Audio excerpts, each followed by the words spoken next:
If you want to write a book and become a best-selling author, you're in the right place. At Elite Online Publishing, we can help you create, publish, and market your book so that it becomes a #1 bestseller. We work with a limited number of authors to ensure that they receive the best possible service. So if you want to learn how to write and publish a book that will empower you to smartly grow your brand, business, and credibility, apply today. We look forward to working with you.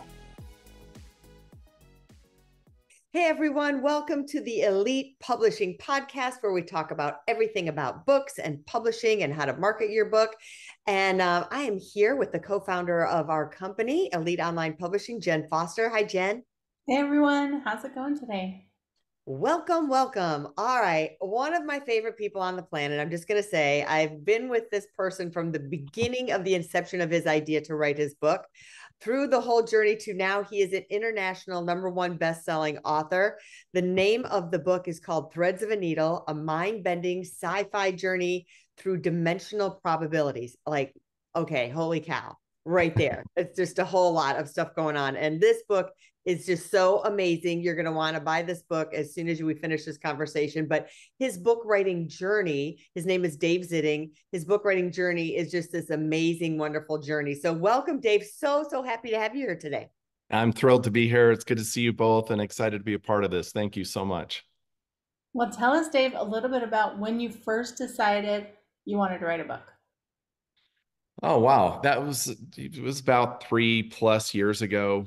I'd been on this journey of sort of personal exploration, right? Personal growth. And I was in an interesting crossroads in my life and started researching and exploring, what was the root of my reality, right? I kind of lead off with that, and having a bit of a process-driven mind, which comes from my entrepreneurial side of my career, and an interest in science and data and figuring things out, I kind of started breaking my life down into these compartments of figuring out what was going on. And that led to philosophy that we call the Solving for R philosophy, which is a part of a kind of a life hack we created. It's a life equation, and from moment to moment, it helps to ensure that you are the leaders of your destiny, right? Sort of a strategy.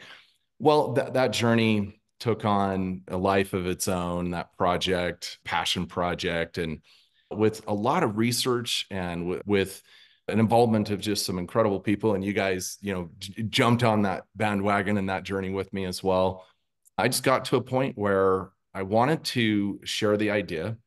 And originally I thought I'd do it and tried that. Yeah. And it wasn't working for me. And so you guys and some friends that are mean the world to me kind of convinced me that, hey, maybe this is a nonfiction, and just jumped into that amazing task I threw on myself. I think you're the only author that we work with. But it was a lot of fun. Yeah, that started with, I'm going to write a nonfiction book, and with what you had in mind, and then you totally flipped and said, I'm going to take the same concept of the nonfiction practices and turn it into a fiction book. Maybe there's somewhere else out there in the universe that have done this, but I don't know that anybody else has done that. And it's quite an undertaking. How did you come up with these unique concepts? Because it's so unique. It's like, the multiverse. If you're a fan of Spider-Man, you'll get this. I think it's that type of mindset. So walk us through, how did you even come up with this idea and the characters and everything? I know you don't do drugs, so I know it wasn't drug induced. Yeah. Hey, good meditation though, right? Deep meditation. Yeah. It's the inspiration comes from trying to solve needs, right? And as I started, going into the nonfiction concept, I found a number of different things. One, it kind of I felt preachy, and I don't like sitting within a community or whatnot and saying, I know this and you don't. And, I've always just liked to collaborate and understand what people know and let me add to that. And what do you think about this perspective? And I really like communicating from perspective.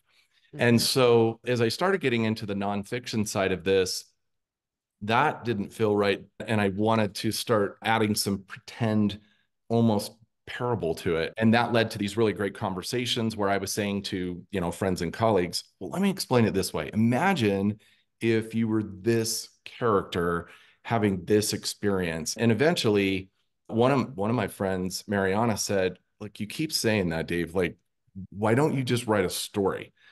And I laughed originally. I was like, look, I've never written a book, let alone a Fiction.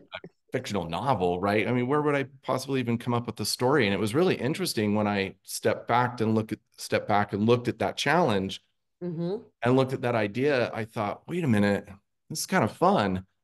Because if I could establish these characters, right, that are having these experiences, maybe I could share this philosophy and this concept in a way where they could relate to the character instead of me saying, this is what I know and you should hear it and understand it, right? And so that kind of just led me to that idea of, all right, if then I had these characters, what would be the challenge? What would be the excitement behind the story? I just started compartmentalizing it. And through that process, a story unfolded. And there's a whole lot of other details behind that. But this story just started unfolding from a standpoint of there's this sort of physical, metaphysical expression that I'm trying to make, right? In that, I've created this sort of equation, this symbolic equation of life where on the far left side of the equation is belief, on the far right side of the equation is equals reality. And these really dynamic things happen inside of this, wonderful game of life that we're playing. And I wanted to be able to express that in a way that people could relate to the characters of what they're dealing with and how that might happen in multi-dimensional sort of story. And so that's where the challenge came from. And it was, it was interesting. It was very difficult, but from the very beginning, once I did kind of just start heading down that path, the energies just got behind it in a big way. The story started flowing and started creating. I had just so many amazing people that helped with it. And you guys, I mean, my gosh, I would not have gotten through that process without you. There's just no possible way. And it was, looking back on it, hindsight being 2020, of course, I would think differently and probably listen to you guys a lot more. But it was great. It was a fun decision, and I'm thrilled that I took on that challenge. Well, tell us about, so I'm curious about this. So when you first started working with us, that we were going to do nonfiction, and you worked with us on our VIP day. Now, VIP day is where you go through and get your story structure and figure out your chapter headings and kind of talk a lot of the book and answer a bunch of questions. So because we switched it, or because we decided to switch it to a fiction book, how did that VIP help you? Or did it help you, or did you feel like, no, like now that it's a fiction, that none of that matters anymore? So to kind of explain a little bit of that. Well, I was lucky too in that I kind of ended up concluding on the fiction idea right before Houston, right before VIP day. And then Mel and Anita it was such an incredible experience for me to have these amazing, talented writers and storytellers. And I'm in this room and I'm, okay, I think there's a story to tell here and I have the basics of it. And it was so great to have you both just immediately were like, great, awesome. That's what we're doing. And that's what we do. Let's pivot. Let's pivot. And it was literally a pivot in 15 seconds. And in VIP day, I went from, can I do this? And what is remotely the process, to getting to the end of VIP day and going, oh my hell, this can actually happen. And you guys brought so much structure and how to and organization. And it literally it didn't only compartmentalize the story in the arc of the story of what I was trying to achieve, but it also allowed me to kind of get to absolutely get this professional guidance from the both of you, where it was like, okay, well, if this is what we're doing, here's your goals and objectives, and here's the steps you're going to need to take, and this is what you need to start expecting. And it was a huge day for me on so many fronts.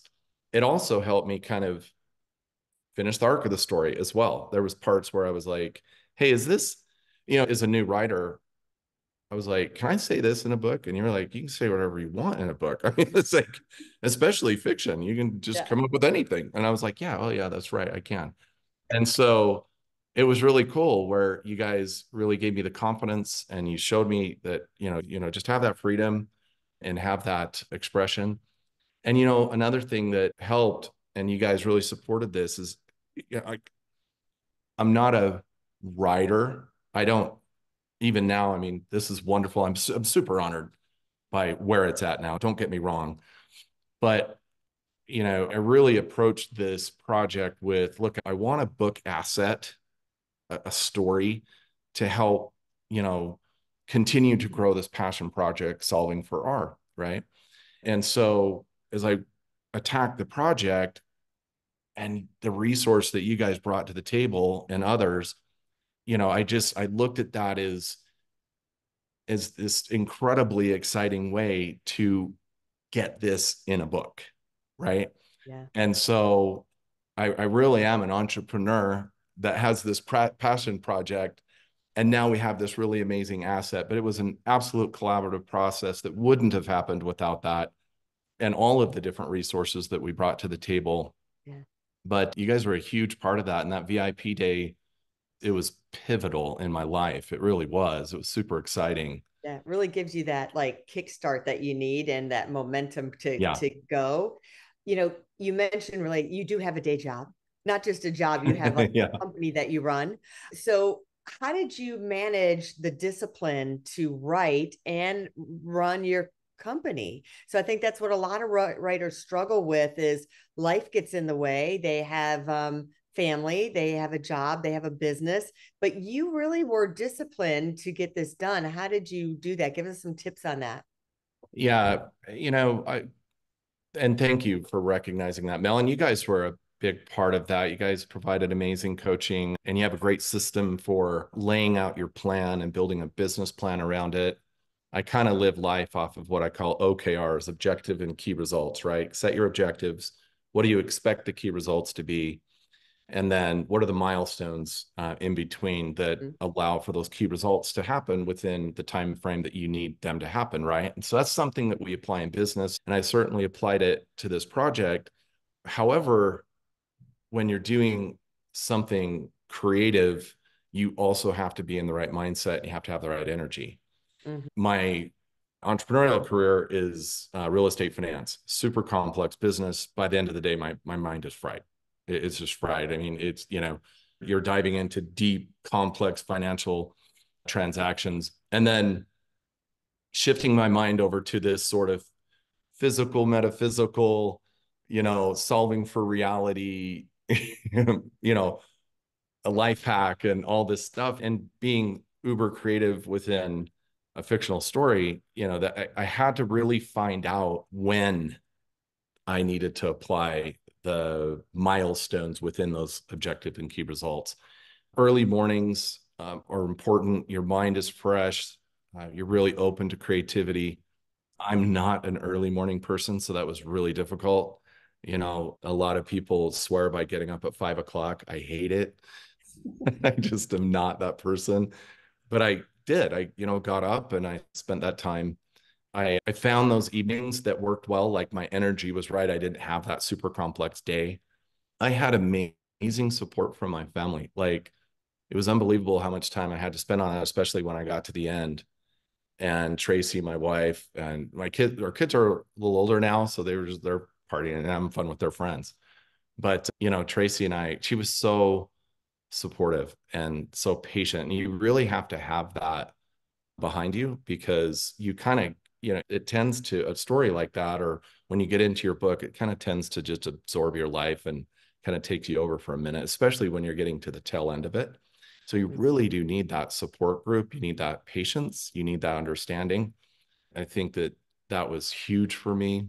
And then, I also blocked time when I felt like I was getting a little behind pace because when you set your objective and key results, your key results need to be on a certain date. So the milestones had dates on them. And if I had to have so many pages by those dates, if I fell behind that plan, which you guys support tremendously and was awesome, if I fell behind that, I needed to find 2 or 3 days where I could turn my responsibilities over to other colleagues and just 100% focus on the book. And sometimes that's just absolutely necessary if you have, a big career and a whole bunch of other stuff going on in your life.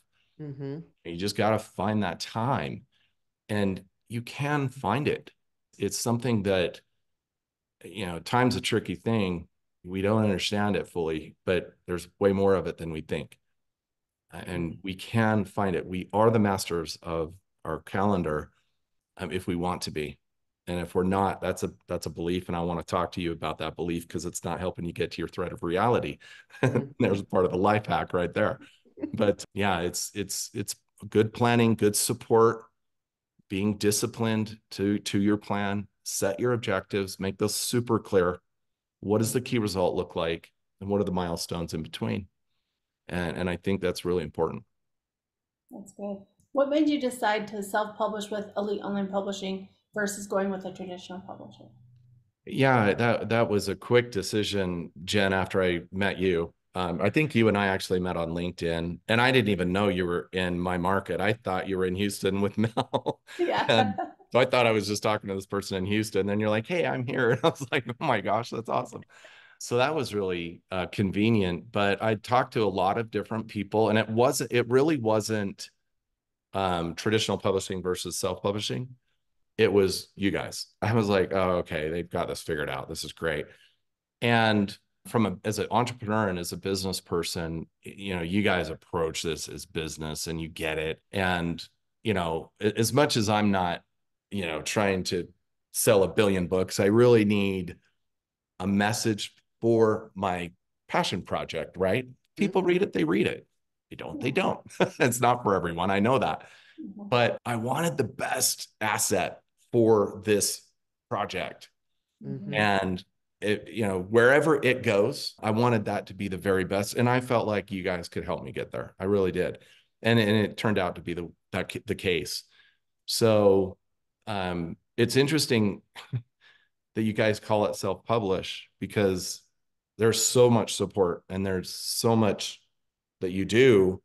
I wonder what full publishing is. We did it all for you. Yeah. So So you weren't doing it by yourself, for sure. Yeah. Yeah. We're a full Yeah. publishing company, and we just do it for you. I would say we're kind of like a general contractor that's building your house. It's very much the case, except for you guys don't create, terrible headaches. Yeah. And you don't have a mortgage at the end of the day, right? Yeah, you don't have Now, we do mortgages very well. True. We don't have Sorry, That's there's just no right. mortgage on your book. That's right. You got the mortgage. Yeah, that's right. So how do you plan to market your book going forward? Because it is a passion project. It's a little different than a book that's for your business. Yeah. What do you plan to do to, share it and put it out and do any marketing towards it at all? Well, you guys have got a great marketing plan, and I've been really reviewing that and looking at that as to how does that fit my objective.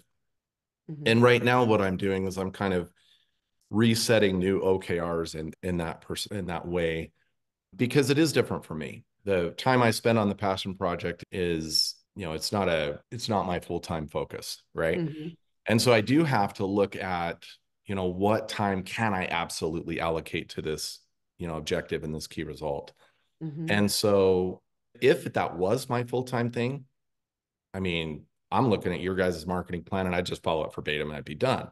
Being that it's a part-time thing for me, I'm picking out the parts that I believe are going to be, that are going to fit into my time blocks that I have established for those OKRs for the book, which will include, I want to build out the podcast. I want to build out, I'm sure we'll have, signings and, get involved maybe with some speaking, those sorts of things. I think those are going to be some really good ways to get the message out and to continue to build that solving for our community, right?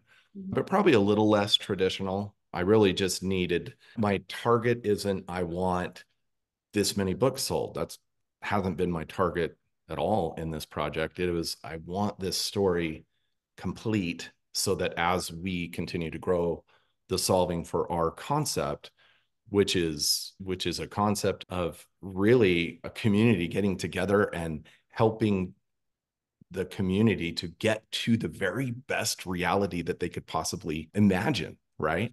And I love that you're using it because you say it's really become a platform. So even a fiction book, it's a platform to have a voice, to be a speaker, a platform to have a podcast or be on other people's podcasts. So it creates a cornerstone for this passion project brand of yours that you can use this and it can spread out in so many other different ways. That's why I think the importance of a book is. Oh, without question, it is foundational. There's no doubt about it.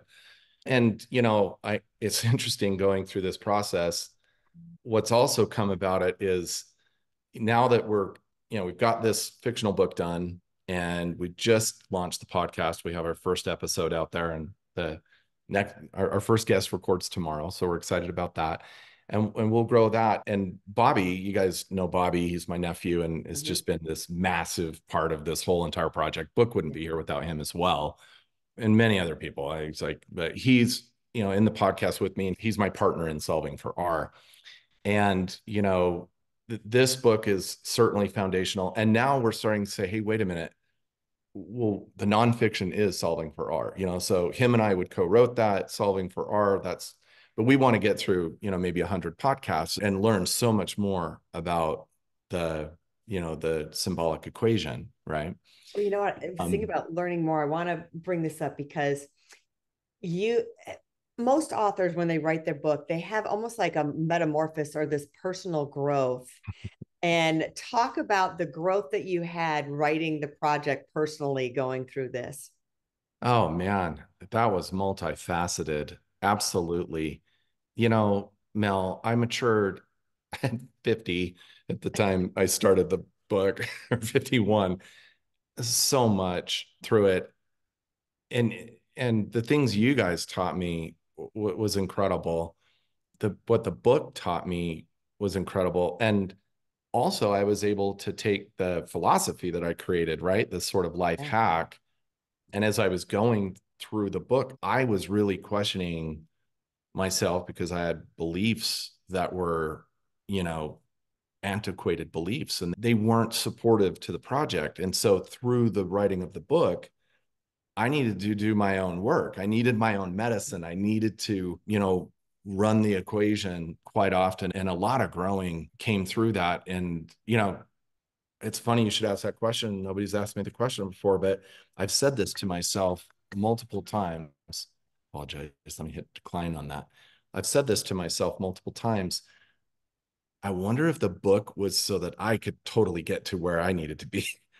I felt more about that. And also, it's interesting too, and I forgot to share this, and I should share this.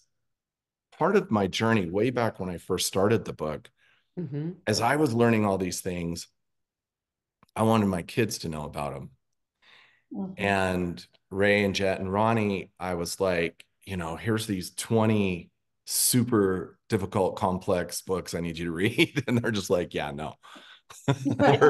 We'll get to them, Dad. They didn't say yeah, no. They didn't say yeah, no. They were like, yeah, totally cool, Dad. Yeah, no, I'm never reading that. We'll get to them. And these are, from 18 to 26-year-olds. They're like go time in their life, right? Yeah, we'll get to those, Dad. And so really, okay, I'll just condense all of that into one story. And that was part of the motivation. And so, it's interesting as, getting through that and that question you asked, because getting through the project, getting to the end of it, it was like, wow, I understand my own thinking so much more clear. And I worked out so many antiquated beliefs through that process. And you guys were huge in that. I mean, I remember the meetings. You guys are so patient too, by the way. Thank you. I remember so many meetings that like the next day I was like, I'm sorry, guys. I was like so difficult in that last meeting. And you guys were always just so chill and just, okay, it'll be fine. And this is what you need to do. And that really helped me it really kind of created a backdrop to really see what my blockers were. And, for me, and in this symbolic equation, those are antiquated beliefs. And that was incredibly helpful. So yeah, as I got through it and it was, it changed me. It absolutely changed me and helped me to understand what I was learning getting through the process. And it was a great experience. So tell us, now that the book is out, you've got the paperback, the ebook, the hardcover, everything's out. The audiobook is just about out. So probably when this podcast release, go and check Amazon. If the audiobook's there, you can grab it. Now that all that's happened, what has happened to you since the book has been published? Is there anything that has happened in the last I know it's only been a few weeks, but tell us what's happened because of your book. Just such a absolutely insane support from my sphere of influence. That's been incredible. I didn't really tell anybody that I was working on that in the project. And so it was a real surprise for a lot of friends and family, and just that support. And it's just incredible. Like, my wife, Tracy, went out with one of our friends, and she's amazing. And I didn't even know she knew about it. And she's like, oh yeah, I have 2 copies, one for me, one for my son. I was like, I'm telling everyone. I was like, whoa, that just humbling support and excitement that you get, that just brings a tremendous amount of like rocket fuel to the project. And so that's been really cool. Me personally, fun to kind of be like, oh, hey, I'm international bestseller. Wow. That was a huge goal I set for myself, and it happened. And you guys were just such a massive part of that. And thank you for helping me to achieve that goal. But yeah, it's in some ways it's been kind of surreal. In other ways, it's just been super exciting. I will say I'm glad that I'm through that phase because it was. You're on the other side of it now. Oh, man, I tell you what, Anita calls it. What does she call it? She's like, she's the midwife for like birthing book, and I'm like, oh geez. You birthed your book. Exactly. Your book is threads of a needle. You've gone through the one needle. There's another needle, but it has a much bigger hole. Yeah. That's a really great way to put it, Mel. You're absolutely spot on in that assessment. The first one you had to squint. You're like, you're trying to get it in there. Absolutely. 100%. Yeah. It's good. Yeah. Well, tell people where they can find you, Dave. Excellent. So you can catch me on my website, dgzitting.com. There'll also be a link to the podcast as well there. You can also go directly to the podcast at solvingfor.com. And then, of course, the podcast Solving for R is in Spotify and in Apple as well. So you can jump on it there as well. And we'll put the links up in the show notes, as well as a link to your book, so they can go and get a copy of the book as well. Excellent. Sounds great. Well, everybody, I hope you enjoyed this and you got a lot of content out of it, and you're inspired to write your book, whether it be fiction or nonfiction, or maybe you change midway through. You just never know. It could happen. But if you're thinking about that, you were going to say something, Dave? I was just going to say to everybody, just listen to these brilliant women and follow their lead. You're going to save yourself a lot of time, and it works. Just no matter what, just follow their lead. So to do that, start by hitting the author submission button on our website, eliteonlinepublishing.com. And you can also check out our YouTube channel under the same name. We've got a lot of content there, and you can learn a lot there as well. We'll see you next time. Have a great day, everybody. Bye. If you want to write a book and become a best-selling author, you're in the right place. At Elite Online Publishing, we can help you create, publish, and market your book so that it becomes a #1 bestseller. We work with a limited number of authors to ensure that they receive the best possible service. So if you want to learn how to write and publish a book that will empower you to smartly grow your brand, business, and credibility, apply today. We look forward to working with you.